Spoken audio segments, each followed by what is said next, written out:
আসসালামু আলাইকুম রহমতুল্লাহ। প্রিয় দর্শক, অবশেষে মুফতি হারুন এজাহার সাহেব তিনি তার ভুল বুঝতে পেরে জামাতের কাছে ক্ষমা চেয়েছেন, দুঃখ প্রকাশ করেছেন।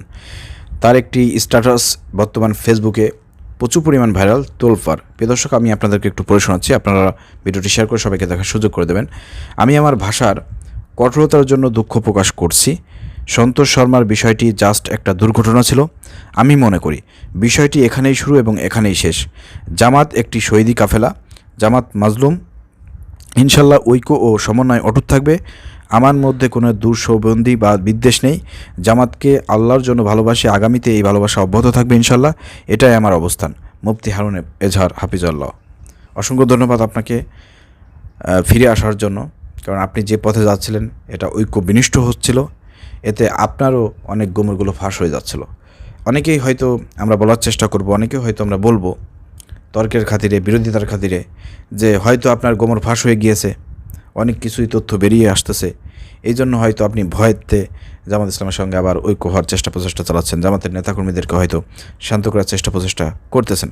হ্যাঁ, অনেকে হয়তো এই ধরনের বিতর্ক করবে, এই ধরনের বিরোধিতা করবে, কিন্তু আমরা বলতে চাই প্রিয় দর্শক, না, দেখেন মুফতি হারুন এজাহার তিনি মুক্ত হওয়ার পর থেকে আমরা দেখেছি তিনি জামাত সম্পর্কে অনেক পজিটিভ কথাবার্তা বলেছেন এবং কওমি অঙ্গনের মধ্যে তিনি জামাতকে স্টাবলিশ করার প্রচেষ্টা চালিয়েছেন। কওমি অঙ্গদের যত ঘটনা আছে তাদের সঙ্গে জামাত ইসলামের বৈঠক থেকে শুরু করে তাদের সাথে মিল মহব্বত, তাদের সাথে ঐক্য করার ব্যাপারে হারুন এজাহার স্যার কাজ করে যাচ্ছেন। আমরা তাকে সাধুবাদ জানাই, তাকে অসংখ্য ধন্যবাদ জানাই। আমরা বলতে চাই আপনার একটা দুঃখ, আপনারা তো বড় বড় মাপের মুফতি, আপনাদের চিন্তাভাবনা, জ্ঞান, গর্ব ভিন্ন রকম, তাহলে আপনারা কেন এই ভুলগুলো করেন? এই যে আপনাদের এই ভুলগুলোর কারণে আপনি যে ভাষায় জামাতকে নিয়ে সমালোচনা করেছেন, আপনাকে বুঝতে হবে জামাত ইসলাম কোনো এদেশের তথাকথিত কোনো ইসলামী দল না। জামাত ইসলাম এদেশে বাংলাদেশের ইসলামী দলগুলোর মধ্যে সবচাইতে বড় ইসলামিক প্ল্যাটফর্ম এবং এখানের কাজকর্ম যেটা হয় সেটা পরামর্শের ভিত্তিতে হয়। এখানে যদি কেউ কোনো ভুল করে থাকে, জামাতের সিদ্ধান্ত যদি ভুলও হয়ে থাকে, সেটাও আল্লাহর কাছে গ্রহণযোগ্য, কারণ এখানে পরামর্শের ভিত্তিতে কাজ করা হয়, কোনো একক ব্যক্তির দ্বারা এখানে কাজ সংগঠিত হয় না। তো আপনাকে বুঝে শুনে কথাবার্তা উঠেছিল, আপনাদের এই ভুলের কারণে আজকে পুরো জাতিকে খেসারত দিতে হচ্ছে। 5 আগস্টের পরে বাংলাদেশে আলেমদের মধ্যে, ইসলামী দলগুলোর মধ্যে যে একটা ঐক্যর যে ভাব, সেটা কিন্তু সবাই দেখতে পেয়েছিল।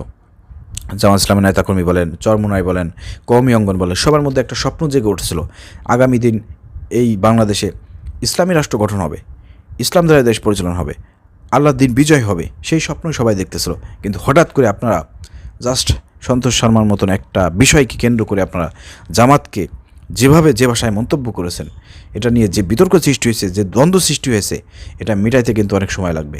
এই জন্য আপনারা যেহেতু এই ভুলগুলো করেছেন, আপনাদেরকে এই ভুলের মাসুল দিতে হবে এবং এর জন্য আবার সবাইকে ঐক্যবদ্ধ করার জন্য আপনাদেরকে সর্বোচ্চ প্রচেষ্টা করতে হবে। কারণ এই যে উম্মর যে ঐক্য, এই ঐক্য বিনষ্টের জন্য, ঐক্য নষ্ট করার জন্য যারা দায়ী থাকবে, যারা মানে এর পিছনে থাকবে, তাদেরকে কিন্তু কঠিন হিসাব আল্লাহর কাছে দিতে হবে। অর্থাৎ এটা যদি মুফতি হারুন এজাহার সাহেব আপনি বুঝতে পারেন, অবশ্যই বুঝতে পেরেছেন, যার কারণে এখন ভুল স্বীকার করছে, ভুল স্বীকার করে ক্ষমা চাচ্ছেন, দুঃখ প্রকাশ করতেছেন, অবশ্যই ভুল বুঝতে পেরেছেন।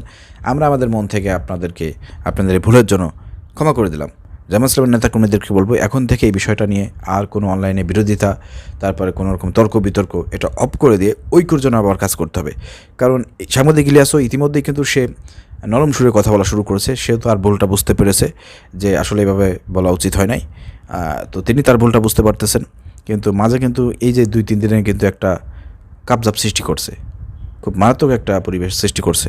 এর জন্য ক্ষমা চাইতে হবে, ইলিয়াসকে ক্ষমা চাইতে হবে, অবশ্যই ক্ষমা চাইতে হবে। মুফতি হারুন এজাহার যেভাবে দুঃখ প্রকাশ করেছে, ক্ষমা চেয়েছে, ইলিয়াসকে ক্ষমা চাইতে হবে। ক্ষমা না চাইলে কোনো মাপ হবে না। ইলিয়াসের ব্যাপারে কঠোরতা